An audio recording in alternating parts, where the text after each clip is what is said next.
So there's lots of Ahsoka teasers going around right now. And this is, obviously I'm going to cover this show. I've covered a lot of the recent Star Wars series, and it hasn't really been that great. And I'm going to be covering this one as it comes out.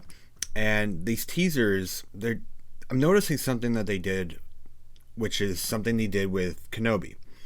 And with Kenobi, I remember the trailers like last year being about all this like nostalgic music, you know, like stuff from like Phantom Menace, and you got like Duel of the Fates playing and everything like that, and you got all this like, oh my god, you're about to see Anakin and Vader and Obi-Wan again.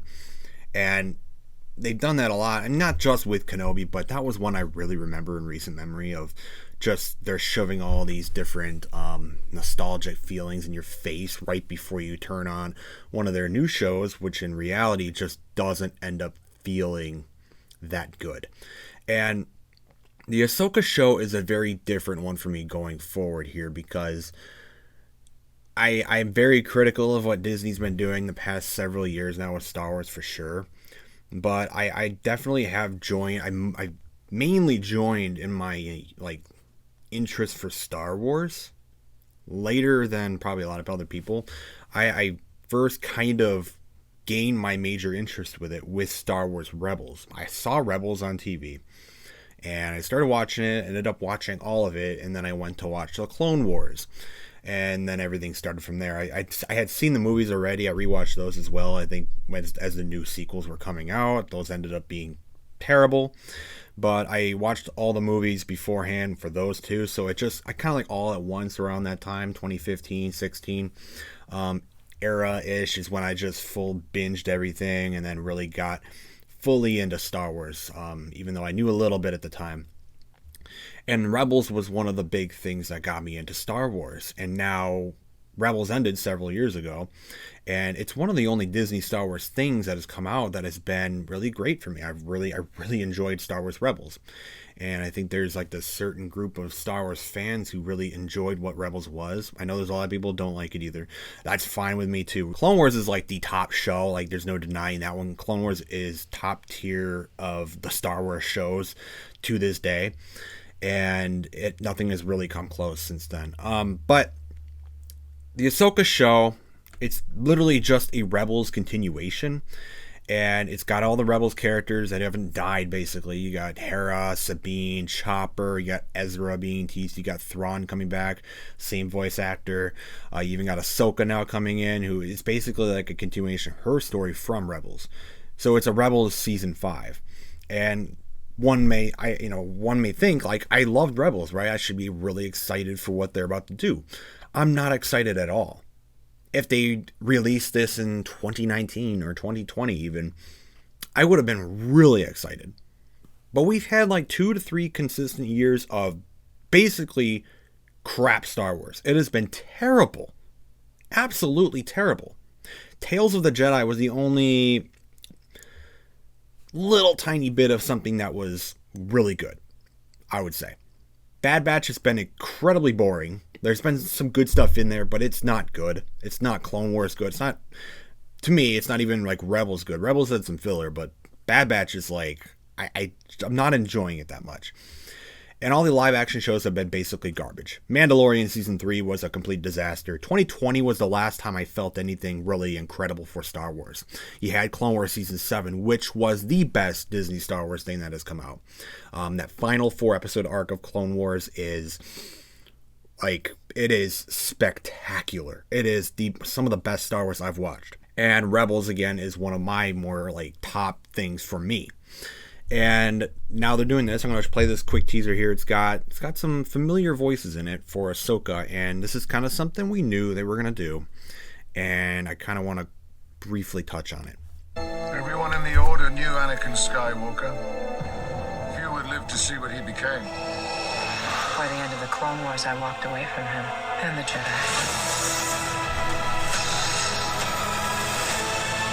In this war, you will face more than just droids. As your master, it's my responsibility to prepare you.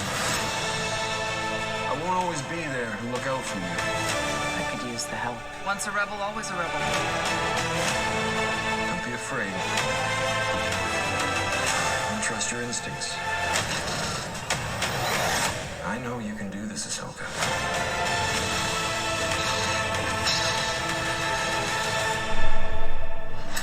So it's pretty clear what they're doing there. They've got Hayden Christensen coming back again from, he came back in Kenobi, but he's coming back again. God, I hope they do at least him a little more justice in this. It's Disney Star Wars, though I can't really expect much. But they got him back, and obviously speaking to Ahsoka. I'm assuming it's a flashback scene that they'll probably show us. But you got him talking to Ahsoka, and it's very fascinating because now we got both our live-action Anakin, who we've had for a while now with Hayden Christensen, and now we got Rosario Dawson as our Ahsoka. And again, as I said, a few years ago you do this, and it's like, this is insane. This is absolutely insane. But now all I see is they're shoving in Hayden Christensen when they don't need to. I love Hayden. I love his portrayal as Anakin, and I was really initially excited to hear him coming back, and I'm glad he's getting all the fan praise. Can't say that enough. I'm really happy that's happening. But everything with him, it's like they're shoving him in there to make you like, oh my God, this is going to be amazing. It's trying to get people to be like fawning over this whole new show. Like, oh my God, this is going to be the greatest Star Wars thing ever. Oh my God, look, Hayden's back. Hayden is back. We already had Hayden back in Kenobi last year, and it was terrible. It was terrible. And then it's a continuation of Rebels too. And I got to say, some of the, the Rebels 2 live action adaptations look kind of strange to me. It's kind of weird. I don't think Rosario Dawson's Ahsoka is also the most convincing. She looks great. She looks great as Ahsoka. That's like the one thing I can't really deny is they got everything, the looks down. The looks are down for Ahsoka. But everything else, like her portrayal, her voice, and just how she acts as Ahsoka, some of it's kind of similar, but it's not perfect. And I can kind of tell it's kind of a little off-putting. And then you got the action shots in these teasers. All these different teasers for Ahsoka. You got all these different action scenes with lightsaber battles and duels, and you can easily tell it is the volume again. And the volume initially looked really nice and cool when you had the Mandalorian starting out. And it was initially told to us as this grand new revolutionary technology that we can now use. I think the volume technology looks terrible.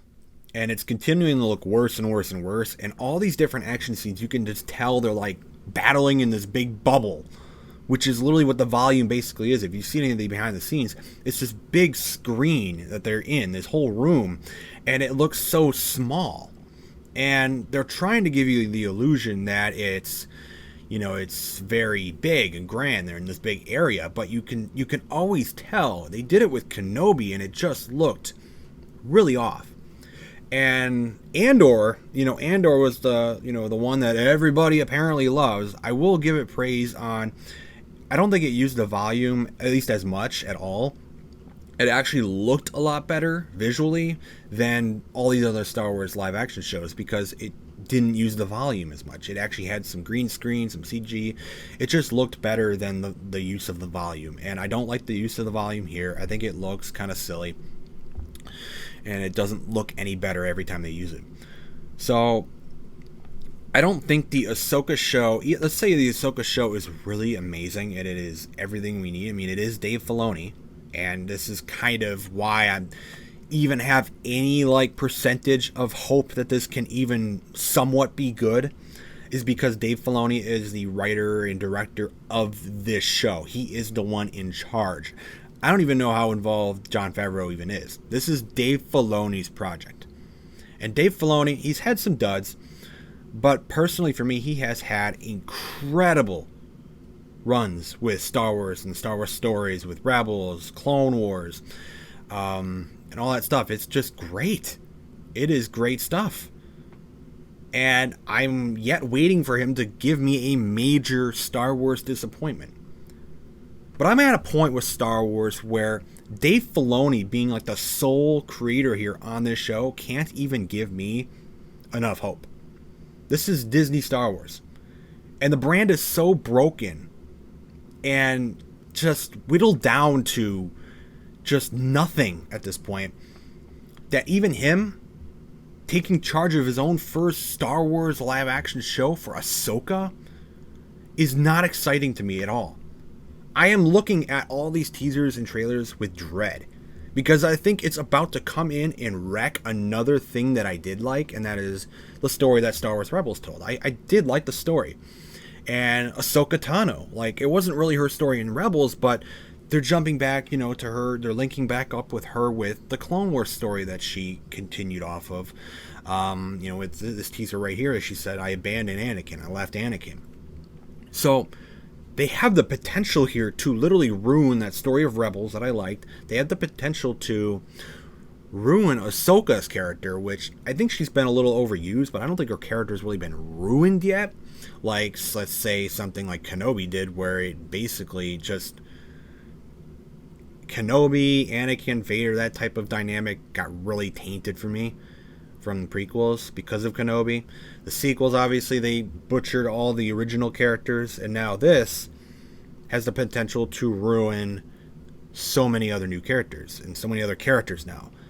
And if they do that, there is no hope in any way. You're going to have to do a full reboot of everything to even make people consider that Star Wars and these shows and these stories are going to matter and be good and make sense again.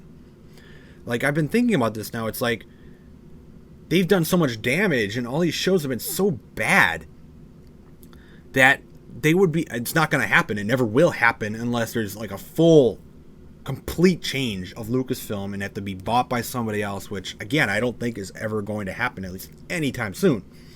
They're going to have to completely change everybody in charge. Everybody. Complete 180 just of what they're doing now. You're going to have to like retcon basically everything that Disney's done and start from scratch. That's my opinion on it.